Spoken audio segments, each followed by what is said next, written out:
We try that again. This is Pugsley, the Feedly Ghost, and he's the host of Ghost Stories Live. Woo! And the premise of the show started as one classic, one new, and one true, and we're going to try to continue with that today. We have some classic. We're going to end with a classic story by H.R. Wakefield called Ghost Hunt. We have two authors with new stories, Arthur Pero and Justin Blargeron. And also a new story, we're going to start out with Susan Buffin, who's going to come out in just a moment.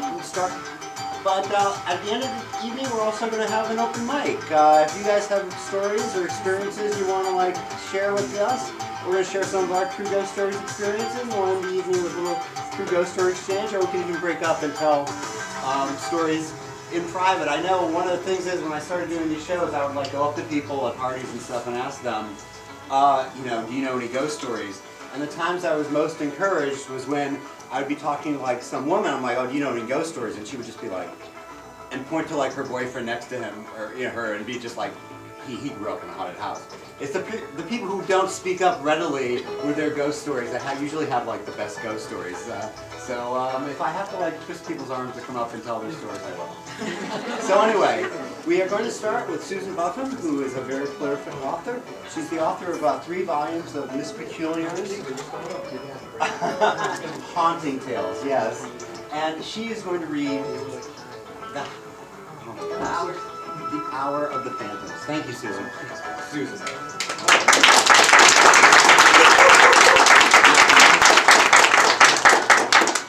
The Hour of Phantoms. Midnight is the witching hour, so they say. But the hour of phantoms is nearer to 3 o'clock, when the sun still slumbers peacefully, and the moon displays her pale and passive face, like a glowing eye at the keyhole of the earth. Writhing black limbs sketch rattling gestures against the blue-black pall of night, the funereal drapery of nature shivering on the nearly naked branches. A cold wind slashes through the dry corn stalks with icy talons, and frost glitters like diamond dust on the carved, ghoulish faces of jack-lanterns, lying on the ground like the severed heads of demons, empty eyes as black as the devil's soul.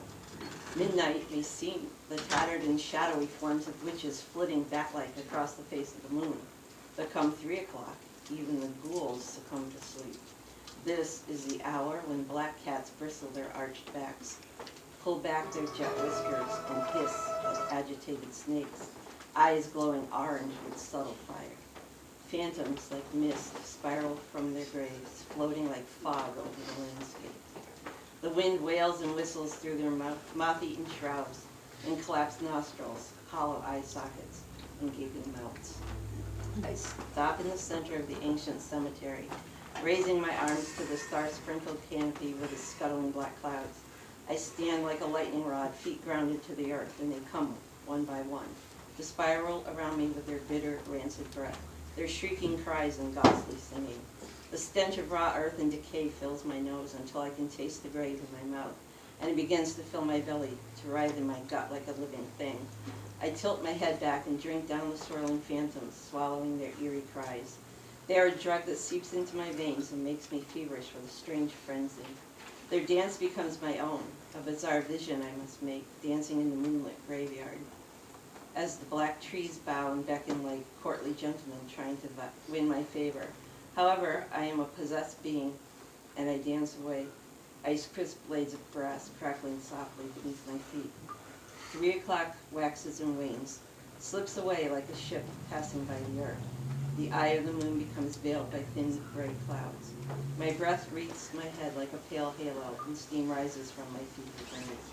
My breathing is labored, engorged on ghosts, and soon I must disgorge them, vomit their wretchedness from within my own soul. But for a few more brief moments I continue to dance, to appease their restless appetites for earthly pleasures. But I cannot sustain the dance. I fall to my knees, clutch my aching body and retch. A rush of raw and fetid air spills from my mouth and nose as the phantoms flee my dying vessel. My eyes are dark but open, and I see them, their tortured faces, their sorrowing eyes, their begging mouths, their grasping hands, their reaching arms. I vomit until I fear I will expel all that is still my own within me. And when the last phantom gushes from between my lips, I fall onto the cold grass, like gasping and groaning as hot tears trace burning rivers from the corners of my eyes, rivers that flow into the tangled dark web of my hair and grow cold in the twin basins of my ears.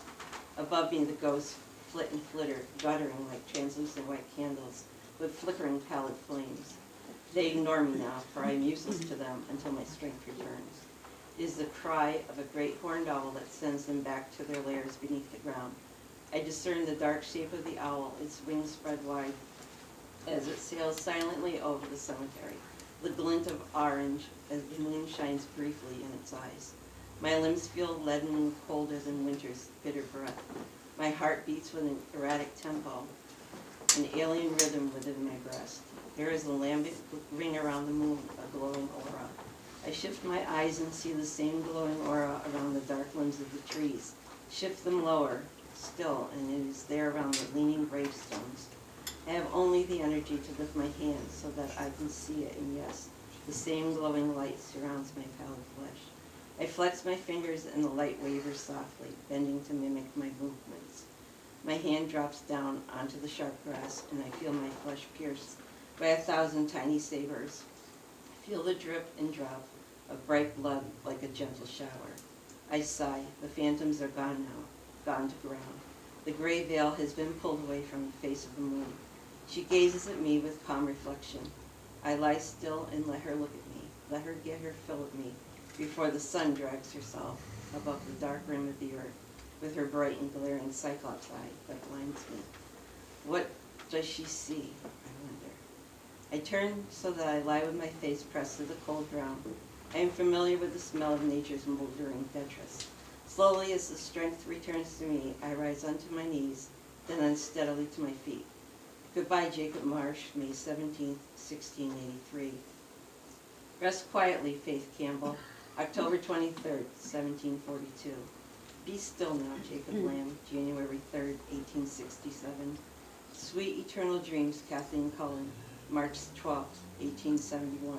I whisper as I stumble past their neglected gravestones, their names barely discernible through the lichen that is claiming the stone for its own. I am so cold now, so utterly cold, that I do not shiver. Next year we shall dance again, I promise, but I do not know if my promise can be kept. The hour of phantoms is most assuredly 3 o'clock, long past the time when witches have retired to their beds. I know this because I have heard these spirits call to me in my dreams. I have risen and gone to them, have danced with them in the frigid light of the moon, have let them warm their weary, restless souls within my own being. One dance a year is all that I can afford them. They are hungry when they rise, sated when they settle back beneath the frosty lawn to resume their earthen repose. And I am weary to the bone, drawn and drained as I return to my own bed. I slip between the sheets that retain no hint of my body's warmth. They are bitter and unforgiving against my flesh. I shiver, and it is now that I think that this is what it must be like to be a restless spirit, hunted phantom, and the cold and unforgiving earth, wrapping its fist around a still heart and never letting go.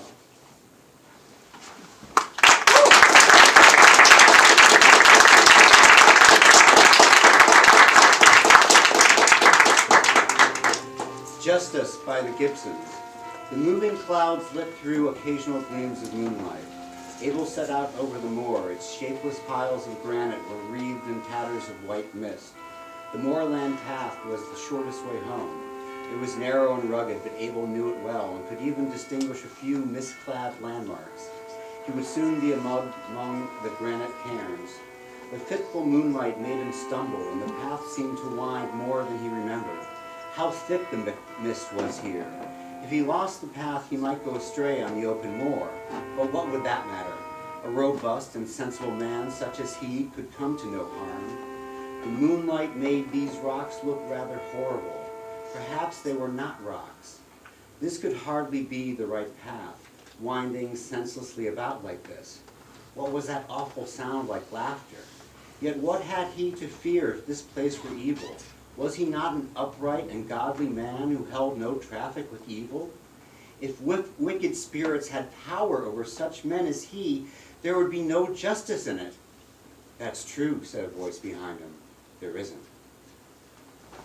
I forgot to mention, one of the reasons we're having this event tonight is because we've published an anthology of ghost stories called Ghost Stories Live. That's one of the classic little snippets in it. And there are stories, another story by Susan in it called McCleary's Haunt, and stories by Arthur Perrow, and our next reader, Justin Largeron, who...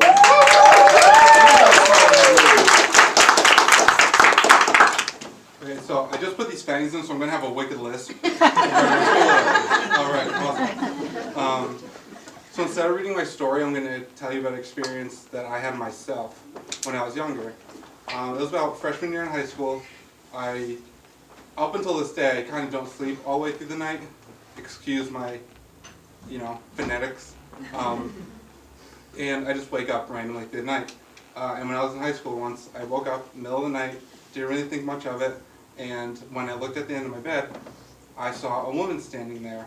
She looked as if she were dressed as like an Amish woman, all black, bonnet, the whole deal. But the thing that made me remember was her eyes. Her eyes were like a piercing red, and it's like very vivid in my head.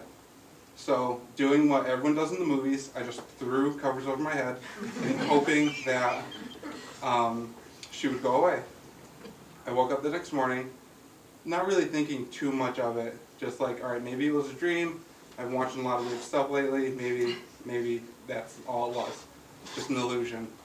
I went to school the next day, was in my drawing class, talked to some of my friends, be like, hey, something super weird happened to me.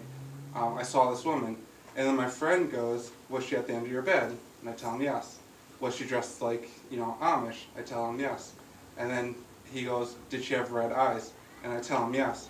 I didn't understand why he knew everything so well until I actually thought about it. And we were born on this same exact day. Our birthdays are within like an hour apart.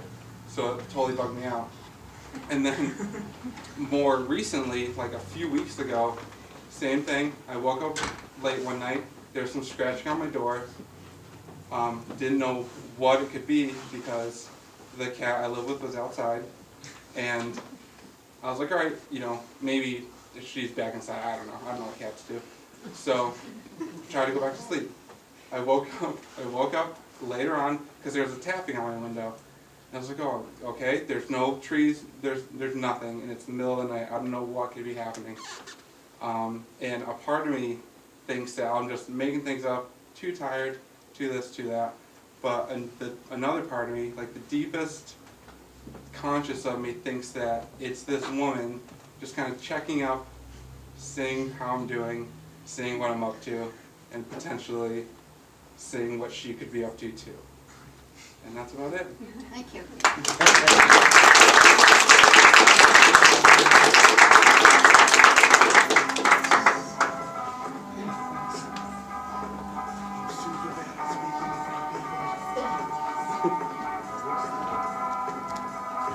Note here, Arthur had to step out, but it looks like Obsidian will be reading in his play a selection this evening. So, we'll read it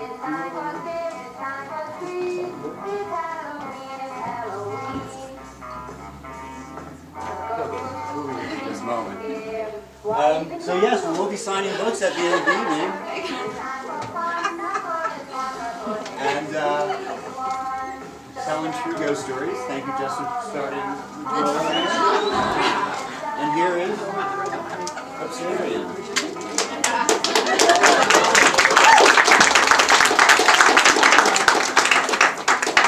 Bow before me. I can't read with this. Okay, I can just take this. Sorry. We tried, everybody. The first visuals that came to me were similar to the thoughts I had before falling asleep. The girl at the coffee shop who had merely glanced at me a peculiar way earlier was now walking hand in hand with me. It was Autumn. A new coworker who made a habit of talking too close to me was following us down the dirt path, stepping on my heels. I saw in the newspaper an old friend from school had died, hung himself. Glancing across the area, I became aware we were part of the funeral procession and were walking to his burial in the cemetery across from the old schoolyard. My focus rapidly shifted from the lowering casket to a man standing behind a headstone across the cemetery. The hum grew louder the more I focused on him. Seamlessly, the dream shifted from another strange, symbolic presentation. I really can't read this, I'm sorry. Wow. Can you finish this one? Sure, where'd you leave off? You have to stand next to me though. I will. While previously I felt a passive observer, I gradually became more aware of myself. In bed, paralyzed, I lay on my back and noticed the ceiling fan from my childhood bedroom twirling slowly above me, outlined by the flickering orange and black glow of a candle, making every object prominent and every absence eternal. I noticed the cord attached to the ceiling fan as it made small circles opposite the rotation of the fan blades. Time seemed to take on a strange characteristic, while the cord's rotation gradually grew faster before any change in movement occurred.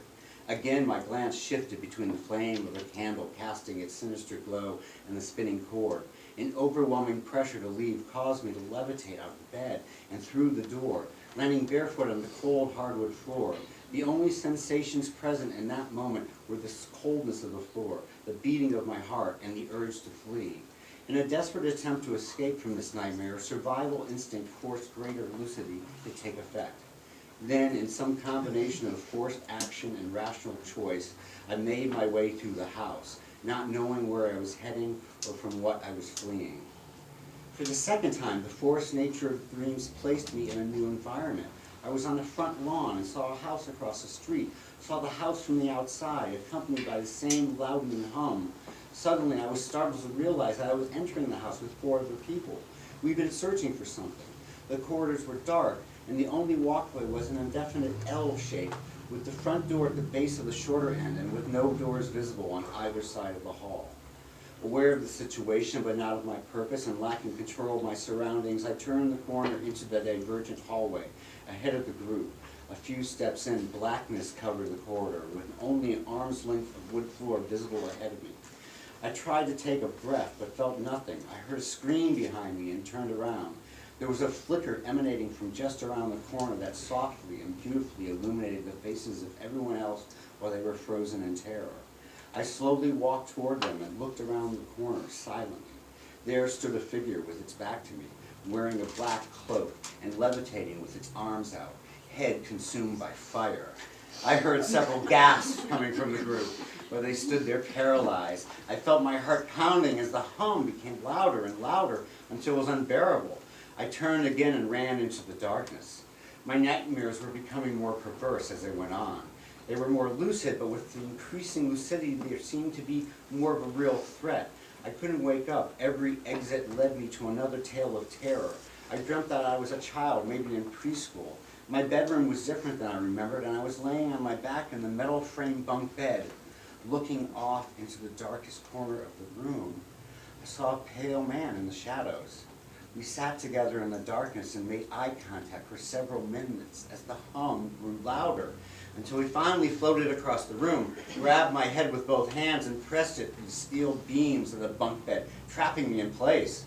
My parents heard the cries for help and came running into the room, frantic to free me. They never saw him standing behind the door, or floating toward them for that matter. The pale man tore my parents apart with his bare hands as I sat and watched. After they stopped moving, organs strewn across the floor, he stared again at me and began to move closer along with the loudening hum. He reached out his hands before he touched me.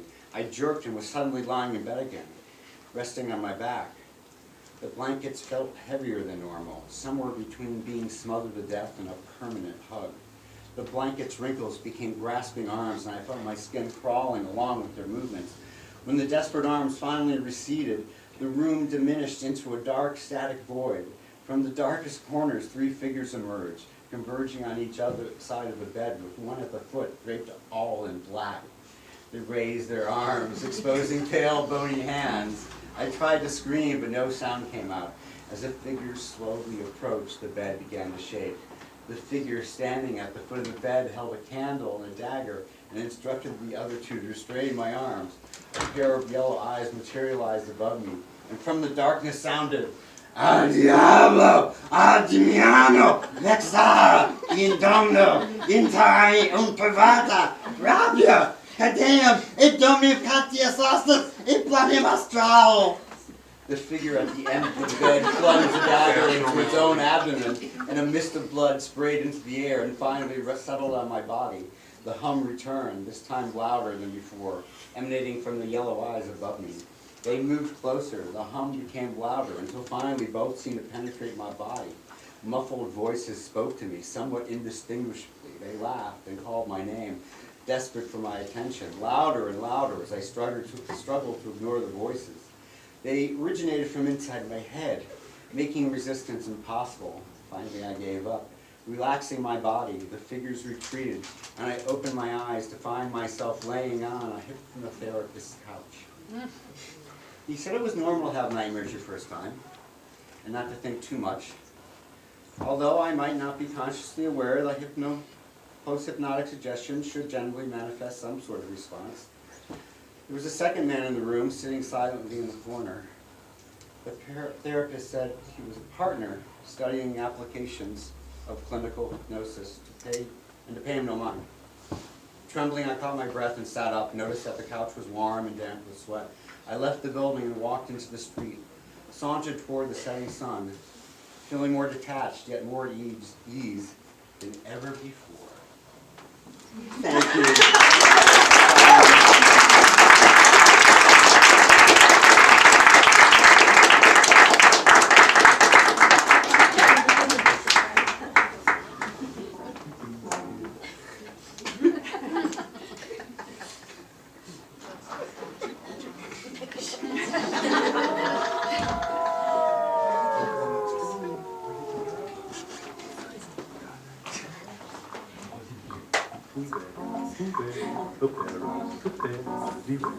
She goes, I hear somebody coming, let's go, oh look there, he goes, come in, let's go, he's going to town.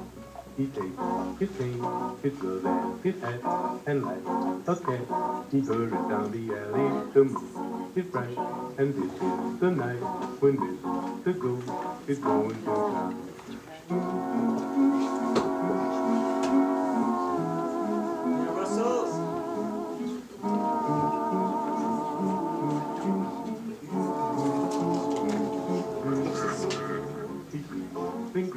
And he can't be late, he's got a date to do a little stepping. Here shakes his bone to my saxophone, a minute to go, it's going to town.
Ghost Hunt by H.R.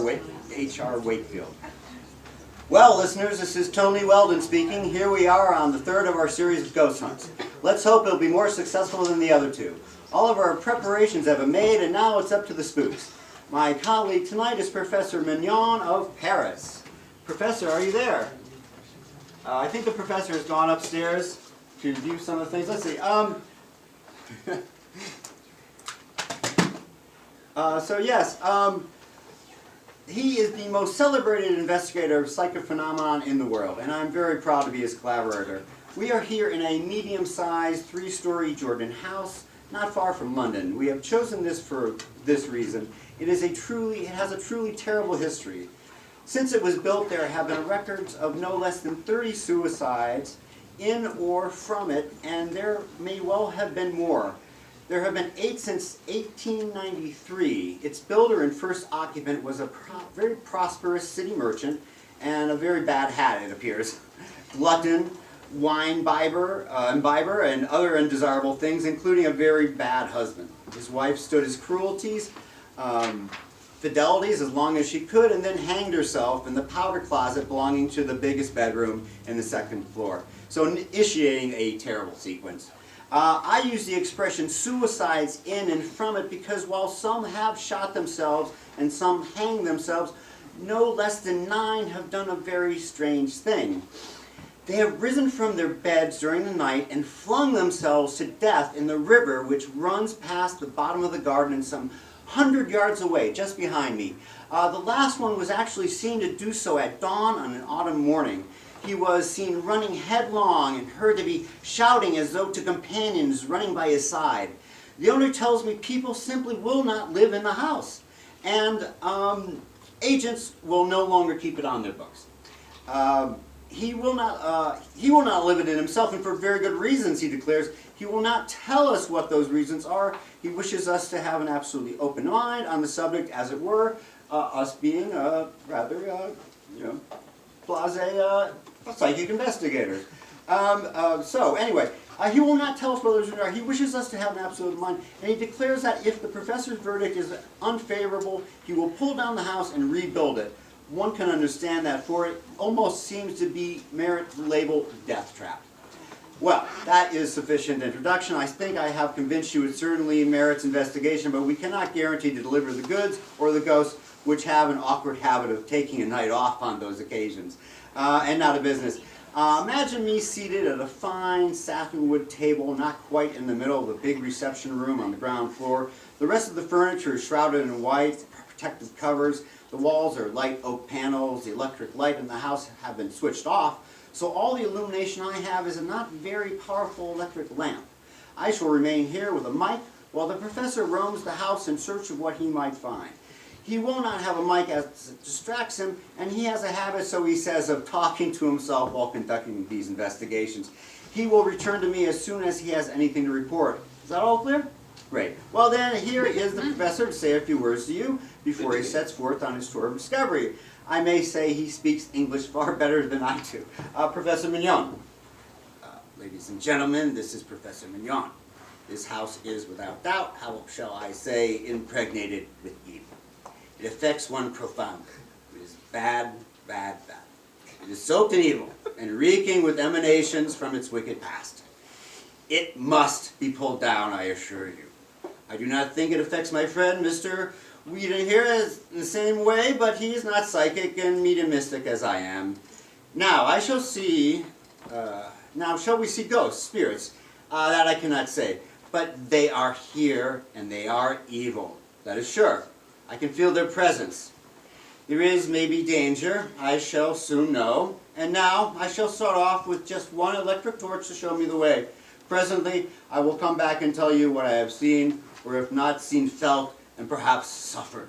But remember, we can summon spirits from the vasty deep, but will they come when we call them? We shall see. Well, then, I'm sure if anyone can, it's the professor. You must have found those very few words far more impressive than anything I said. That was an expert speaking on what he knows. Personally, alone here in this big silent room, they didn't have a very reassuring effect on me. In fact, he wasn't quite correct when he said that this place doesn't affect me at all. I don't find it a cheerful spot by any means. You can be sure of that. I may not be psychic, but I have certainly got a sort of feeling it doesn't want us here, resents us, or would like to see the back of us, or else. I felt that as soon as I entered the front door. One sort had to wade through the hostility. I'm not kidding, or trying to raise your hopes. It's very quiet here, listeners. I'm having a look around the room. This lamp casts some queer shadows. There's an odd one near the wall by the door, but I realize now that it must be a reflection from a big Adams bookcase. I know that's what it is because I peeped under the dust cover when I first came in. It's a very fine piece. It's queer to think of you all listening to me. I shouldn't really mind if I had some of you for company. The owner of the house told us we could probably hear rats and mice in the wainscoting. Well, I can certainly hear those now. Pretty hefty rats from the sound of them. Even you can almost hear them, I should think. Well, what else is there to tell you about? Nothing very much, except that there is a bat in the room. I think it must be a bat, not a bird. I haven't actually seen it, only its shadows as it flew past the wall just now, and when it fanned just past my face. I don't know how much about bats, but I thought they went to bed in the winter. This one must suffer from insomnia. There it is again. It actually touched me as it passed, and now I can hear the professor moving about in the room above. I don't suppose you can. Have a try. Now listen carefully. Hello, did you hear that? He must have knocked over a chair or something. A heavy chair from the sound of it. I wonder if he's having any luck. There's that bat again. It seems to like me, folks. Each time it just touches my face with its wings as it passes. They're smelly things, bats. I don't think they wash themselves often enough. This one smells kind of rotten. I wonder what the professor knocked over because I can see a small stain forming on the ceiling now. Perhaps a flower bowl or something. Hello?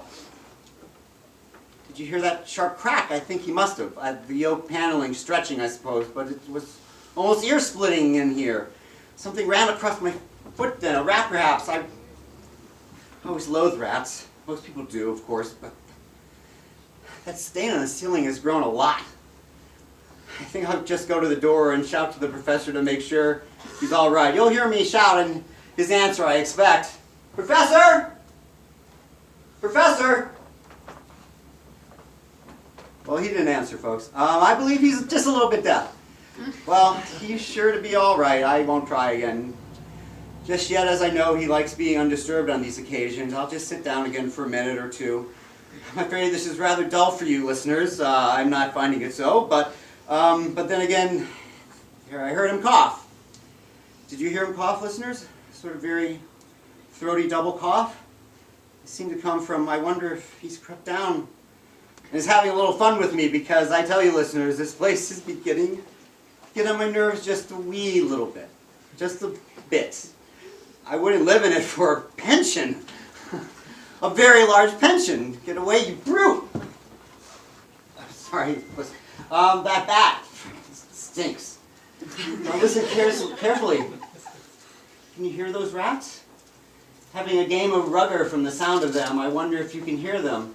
I really should be quite glad to get out of here. I can quite imagine people doing themselves in this house, saying to themselves, after all, it isn't much of a life when you think of it. Figure it out, is it? Just work and worry and getting old and seeing your friends just die.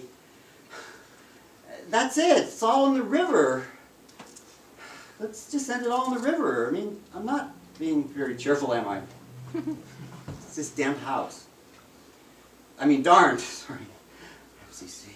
Those other two places we investigated were me a bit, but this, I wonder what the professor is doing besides coughing. I can't quite make that cough out because, wait, that'll be the death of me! The death of me! The death of me! I'm glad I have you to talk to, listeners. But I wish you could answer back. I'm beginning to dislike the sound of my own voice. After a time, if you've been talking in a room alone, you get fanciful.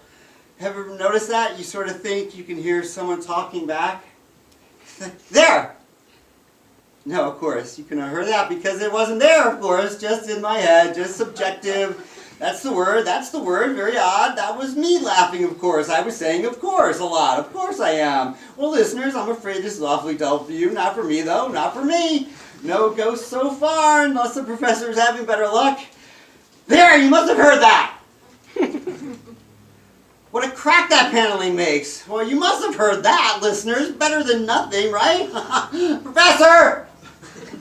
Professor! What an echo. I'm going to stop talking for a moment. Listen, I don't suppose you'll mind. Let's see if we can hear anything.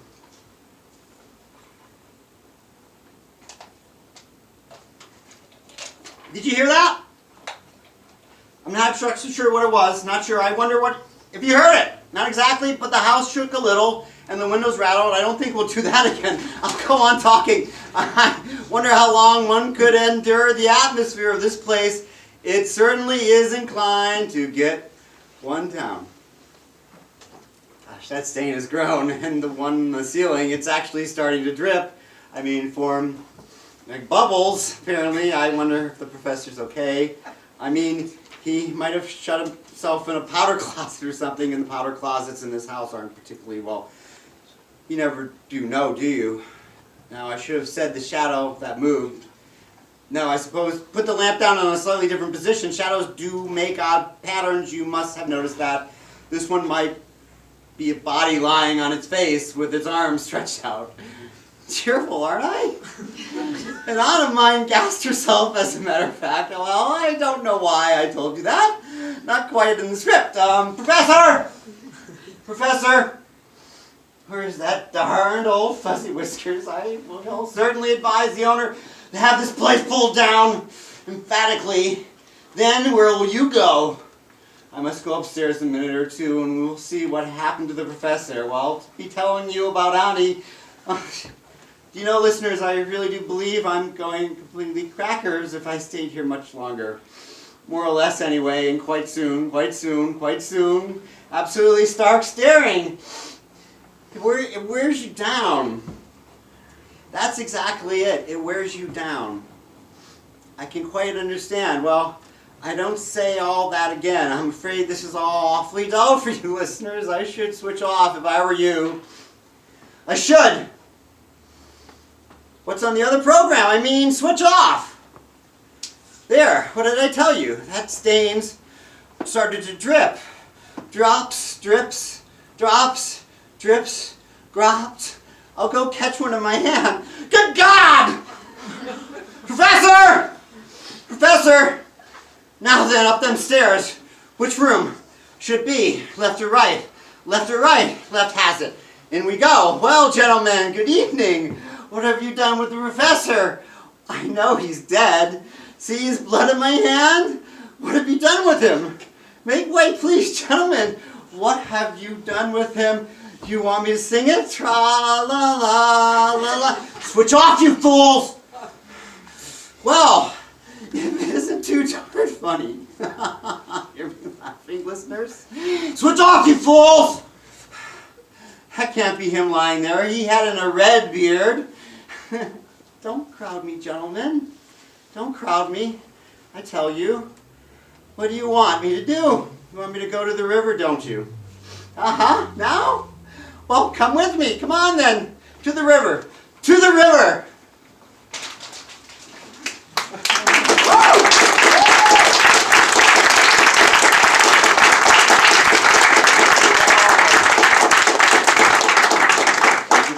Pugsley, thank you. So that's the end of the dramatic readings. If anybody wants to share, actually, I'll begin it just by telling you that when I started this show, I never had actually seen a ghost in my life or anything like that, and I'd never really kind of believed in ghosts. But I like the fiction of ghost stories, The Shining, The Haunting of Hill House, some very classic ghost stories out there. And Suspiria, yes, well, that's sort of a witch tale. But anyway, I started the show, and then I was working at a place where I had a free venue in the back, so it was a lot of fun. But one night, it was actually the night of Hurricane Sandy, we did a Halloween show, and all the power went out, and I lived in the Lower East Side. and we ended up staying at the bar, a friend of mine.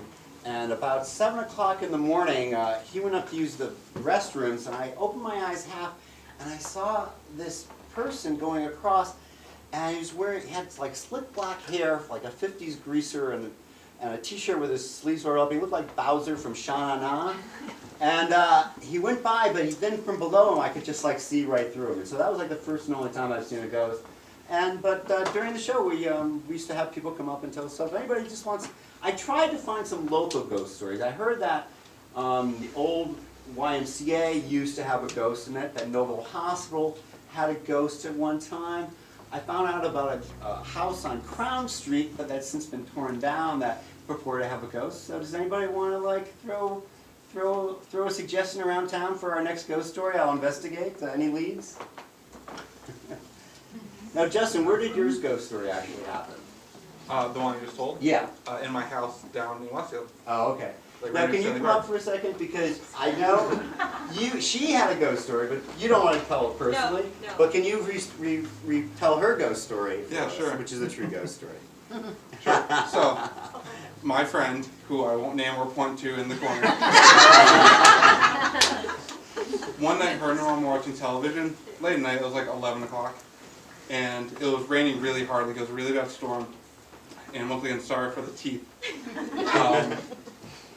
And they're just like chatting, watching TV, and then she noticed that her mom was just immediately afraid of something, and she looked out the window and there was a man in a yellow jacket, like yellow, like, you know, rain slicker jacket, captain's hat kind of thing, just like staring at them through the window. So they both turned, looked, both of them were horrified. She went up to get her father, and her mom went to call the police, and by the time they got like back to the living room, he was gone. There was like no sign of him. It was about like a week or so later, if I'm not mistaken. She was talking to the boy she was dating at the time, up in her room. And as she was talking, you know, they're just chatting about whatever high schoolers chat about, stupid stuff. And Thanks. and as she was talking, she just like went silent, because in her room in the corner was this man in the yellow jacket and like the yellow rain hat, not cap. That'd been way funnier. So he just stood there and just stared at her, like his eyes was boring right through her body, and she was petrified.